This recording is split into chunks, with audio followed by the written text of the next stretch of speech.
NCERT science chapter 3 atoms and molecules, उसमें हम लोग अब कुछ क्वेश्चंस कर लेते हैं मोल कॉन्सेप्ट से। तो हमारा क्वेश्चन पहला है, क्वेश्चन है calculate the number of moles for the following 52 gram of helium. अब ये क्वेश्चन कैसा है, फाइंडिंग मोल्स फ्रॉम मास, मतलब मास आपको दिया है 52 ग्राम ऑफ हीलियम और आपको नंबर ऑफ मोल्स पहचानने हैं। तो कई तरह के क्वेश्चन होते हैं, मास दिया रहता है, मोल पहचानना है, मॉलिक्यूल्स दिया रहता है, एटम्स दिया होता है, मोल निकालना पड़ता है, मोल्स दिए रहते हैं तो हमें एटम्स निकालने पड़ते हैं, ठीक है। कभी कभी एटम्स दिए रहते हैं तो मास निकालना पड़ता है, ओके। तो ये है फाइंडिंग मोल फ्रॉम मास। ये और दूसरा क्वेश्चन है 12.044 into 10⁻23 number of helium atoms. तो यहाँ पर मोल्स हमें फाइंड करने और गिवन क्या है, नंबर ऑफ पार्टिकल्स। ये एनसीईआरटी इन टेक्स्ट की सॉल्व्ड एग्जांपल है, एक बार आप ट्राई करिए। तो यहाँ पर पहला हम लोग पहले कुछ देख लेते हैं, रिप्रेजेंटेशन बहुत इंपॉर्टेंट है, जैसे n is equal to m/m या n is equal to n/n0। तो इसमें ये सब होते क्या है, तो नंबर ऑफ मोल्स को तो हम लोग स्मॉल n से रिप्रेजेंट करते हैं, गिवन मास जो मास हमें दिया हुआ है उसको स्मॉल m से रिप्रेजेंट करते हैं, मोलर मास जो फिक्स होता है, फिक्स्ड, चाहे वो ग्राम एटॉमिक मास हो या ग्राम मॉलिक्यूलर मास हो, उसको कैपिटल M से रिप्रेजेंट करते हैं। जितने नंबर ऑफ पार्टिकल्स हमें दिए हैं उसको कैपिटल N से रिप्रेजेंट करते हैं, और जो एवोगैड्रो नंबर है तो उस एवोगैड्रो नंबर को हम लोग n0 से रिप्रेजेंट करते हैं। अब यहाँ पर पहले हमें दिया था 52 ग्राम ऑफ हीलियम, तो गिवन मास कितना था जो हमें दिया हुआ है 52 ग्राम। अब हीलियम एक एटम है तो एटॉमिक मास उसका 4 यूनिट होता है, तो मोलर मास हो जाएगा 4 का 4 रहेगा और U का G हो जाएगा, तो molar mass of helium capital M 4 ग्राम हो जाएगा। अब हमें ये पहला ध्यान रखना है, जो नंबर ऑफ मोल्स होता है वो होता है given mass by molar mass, ये हमें याद रखना है। तो N is equal to M by capital M। तो यहाँ पर हमें गिवन मास क्या है 52 ग्राम, तो थोड़ा हम लोग ध्यान रखेंगे, ऊपर 52 लिखेंगे है ना, गिवन मास जो M है, और नीचे लिखेंगे मोलर मास 4 ग्राम। तो हमारा नंबर ऑफ मोल्स 13 हो जाएगा, 13 मोल्स हमारे पास है। Therefore 52 gram of helium atoms, ये एटम्स में होते हैं, मोनो एटॉमिक होता है, contain 13 moles of helium atoms. अगला हमारे पास है नंबर ऑफ हीलियम एटम्स। तो सेकंड क्वेश्चन था इतना नंबर ऑफ हीलियम एटम्स। तो ये जो हमें दिया हुआ है ये नंबर ऑफ पार्टिकल्स दिया हुआ है, यहाँ पर पार्टिकल्स एटम हो सकते हैं, मॉलिक्यूल्स हो सकते हैं, आयंस हो सकते हैं, लेकिन इस केस में वो एटम्स हैं। तो नंबर ऑफ हीलियम एटम्स आपका होता है 12.044 होता है, मतलब दिया हुआ है 12.044 इंटू 10⁻23। ये क्या है, गिवन नंबर ऑफ पार्टिकल्स, हम लोग कैपिटल N से रिप्रेजेंट करेंगे। उसके बाद एवोगैड्रो नंबर क्या होता है, n0 होता है, तो 6.022 इंटू 10⁻23 एटम्स, ये फिक्स्ड होता है जैसे मोलर मास फिक्स्ड होता है। जैसे हमने पहला फॉर्मूला देखा था n is equal to m/m, उसी तरह अगर नंबर ऑफ पार्टिकल्स में हमें कनेक्ट करना है मोल्स को तो n is equal to n/n0। तो n हो जाएगा जो हमें गिवन है, n0 हो जाएगा, ये इसको देखेंगे तो n की वैल्यू 2 आ जाएगी। तो 12.044 into 10⁻23 atoms of helium contain 2 moles of helium, और हीलियम एटम्स भी आप लिख सकते हैं। अगला क्वेश्चन हमारे पास है calculate the mass of the following. जैसे अभी हमें नंबर ऑफ मोल्स निकालने थे, अब हमें नंबर मतलब मास निकालना है। 0.5 मोल ऑफ N2 गैस, तो नाइट्रोजन गैस है उसका 0.5 मोल दिया हुआ है, हमें मास निकालना है। तो एक क्वेश्चन हो गया finding mass from mole of molecules, ठीक है। तो N2 मॉलिक्यूल है तो उसके मोल्स दिए हैं और फाइंड करना है मास। 0.5 मोल ऑफ N एटम्स, तो यहाँ हमें फाइंड करना है mass from mole of atoms, इस बार एटम्स दिए हुए हैं, उसके मोल्स दिए हुए हैं। 3.011 into 10⁻23 number of N atoms, तो इस बार हमें मास फाइंड करना है, मास फ्रॉम नंबर या नंबर ऑफ एटम्स। और हमारा लास्ट क्वेश्चन है 6.022 into 10⁻23 number of N2 molecules, तो यहाँ पर ये हमारा मास हो गया, मतलब जो फाइंड करना है, और ये जो गिवन है वो हमारा नंबर ऑफ मॉलिक्यूल्स हो गया। तो we need to find mass from number of molecules. NCERT in text solved है। तो पहला हमारे पास क्या था, नंबर ऑफ मोल्स दिया था 0.5, तो n इज इक्वल टू 0.5।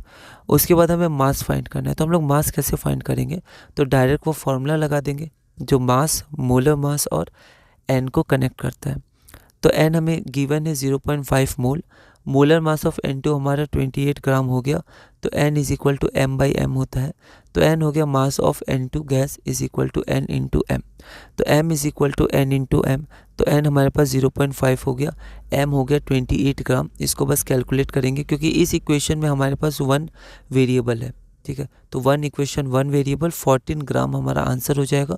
और इसको ग्राम मॉलिक्यूलर मास बोलेंगे क्योंकि N2 क्या है, एक मॉलिक्यूल है, ठीक है। अगला हमारे पास क्या था, मोल्स ऑफ N एटम्स दिया था, ठीक है। तो यहाँ पर मोल कितना है, 0.5 मोल है।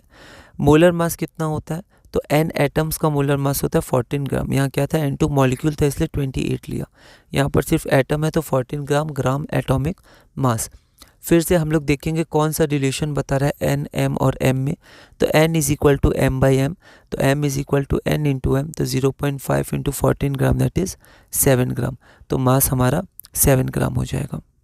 उसके बाद थर्ड है हमारा नंबर ऑफ N एटम्स। तो N बराबर हो गया 3.011 इंटू 10⁻23 एटम्स, ये हमें गिवन है। अब N से हमें कनेक्ट करना है, तो हम लोग N is equal to N/N0 इस रिलेशन का यूज़ करेंगे। एवोगैड्रो नंबर N0 क्या होता है, 6.022 इंटू 10⁻23 एटम्स। तो N is equal to N/N0।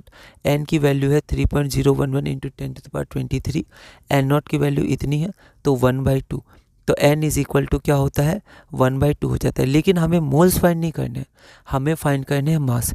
तो हम लोग क्या करेंगे, मोल्स को फिर रिलेट करेंगे मास से, है ना। तो आप इस पे ध्यान दीजिएगा कि हमें गिवन तो था N और फाइंड करना था मास, ठीक है। तो पहले हम लोग मोल्स निकालेंगे, फिर मोल्स के बाद हम लोग क्या करेंगे, मास निकालेंगे। अब N is equal to M/M होता है, तो यहाँ पर जो गिवन मास हो जाएगा या जो मास होगा इतने एटम्स में, वो हो जाएगा N इंटू M। तो N हमारा 1/2 है जो हमने निकाला, और M molar mass of N atoms 14 ग्राम होता है ना। अच्छे से लिखेंगे 14 ग्राम, तो यहाँ पर 14 ग्राम हो जाएगा, तो 7 ग्राम आंसर हो जाएगा। इसका एक तरीका और होता है कि नंबर ऑफ मोल्स को हम लोग M/M भी लिख सकते हैं और N/N0 भी लिख सकते हैं, क्योंकि दोनों N के बराबर होता है। LHS इक्वल टू RHS भी इक्वल, तो M बराबर हो जाता है N/N0 और इसको डायरेक्टली इंटू कर देते हैं कैपिटल M से, ये भी होता है। या आप ऐसे एक एक करके भी निकाल सकते हैं।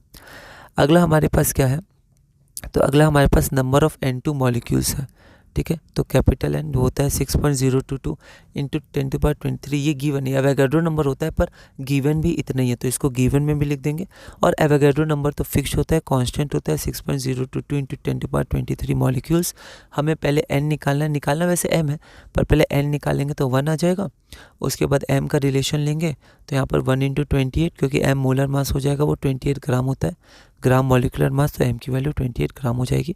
या आप इस रिलेशन से भी डायरेक्ट निकाल सकते हैं। अगला क्वेश्चन हमारे पास है, calculate the number of particles in each of the following. हमें नंबर ऑफ पार्टिकल्स निकालना है, तो पार्टिकल्स एटम्स भी हो सकता है, मॉलिक्यूल्स भी हो सकता है, आयंस भी हो सकता है। तो 46 ग्राम ऑफ Na एटम्स, तो हमें नंबर ऑफ पार्टिकल्स निकालना है फ्रॉम मास गिवन है। और 8 ग्राम ऑफ O2 मॉलिक्यूल्स, तो नंबर ऑफ मॉलिक्यूल्स हमें निकालना है जबकि हमारा मास गिवन है 8 ग्राम। और तीसरा हमारे पास है 0.1 मोल ऑफ कार्बन एटम्स, तो हमें नंबर फ्रॉम गिवन मोल्स, तो मोल्स मिला है, दिया हुआ है, नंबर निकालना है। NCERT इन टेक्स्ट सॉल्व का ये क्वेश्चन है।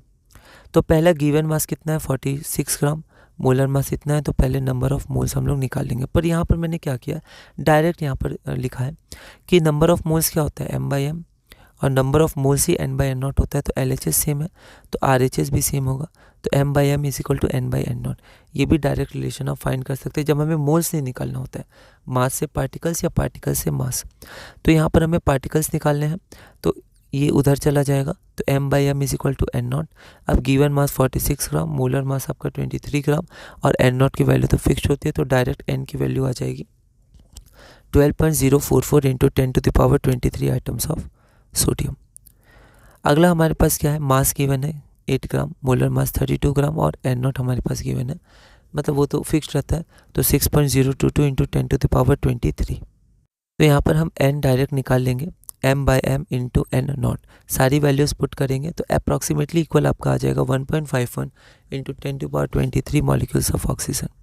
तीसरा हमें मोल्स गिवन था 0.1, तो N हो गया, और N0 हमारे पास हो गया 6.022 इंटू 10⁻23।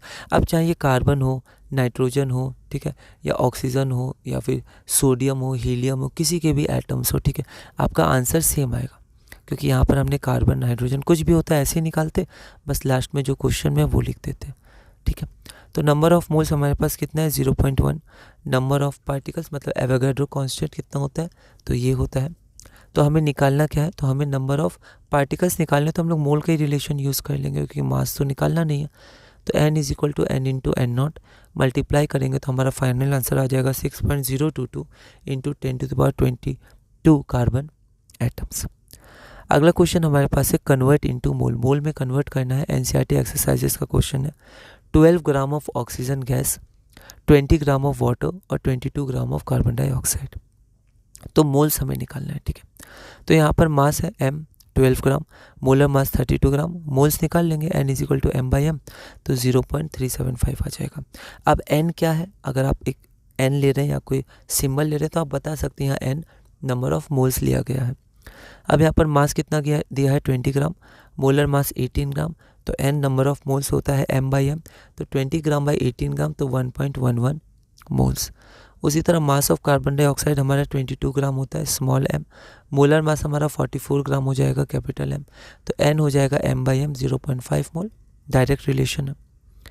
अगला क्वेश्चन हम लोग देखते हैं, what is the mass of 0.2 mole of oxygen atoms and 0.5 mole of water molecules. NCERT exercises का ये क्वेश्चन है। तो यहाँ पर ऑक्सीजन एटम का नंबर ऑफ मोल्स दिया है, तो n is equal to 0.2, molar mass of oxygen atoms है तो 16 ग्राम हो जाएगा।